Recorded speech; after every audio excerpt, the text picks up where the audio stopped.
సరే ఇప్పుడున్న lyric writers నిజంగా చాలామంది ఇప్పుడు కొత్త కొత్త వాళ్ళు వచ్చారు. మీరు వచ్చినప్పుడు of course you are too young in that time. మీరు వచ్చినప్పుడు లిరిక్ రైటర్స్లో ఎంత కాంపిటీషన్ ఉందా అసలు? ఇప్పుడే కాదండి, లిరిక్ రైటర్ అన్న క్రాఫ్ట్లోనే కాంపిటీషన్ అసలు ఉండదు. ఓకే.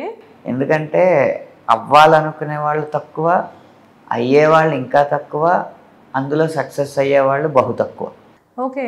కాబట్టి ఇక్కడ కాంపిటీషన్ అనేది అసలు ప్రొఫెషనల్ రైవలరీకి తావులేదు. ఎవరి పని వారికి ఉంటుంది.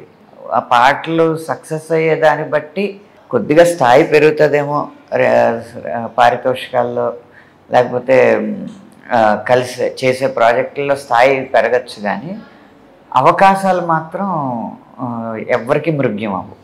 అవునా? పెద్ద చిన్న మధ్య రకం సినిమాల్లో ఏదో పాట కొంచెం రాయగలిగినాడు ఉంటే వాడికి అవకాశం వస్తూనే ఉంటుంది. ఎప్పుడైతే మన అవకాశాలు మనకు ఉన్నాయో కాంపిటీషన్ ఉండదు, ప్రొఫెషనల్ రైవలరీ అనేదే ఉండదు.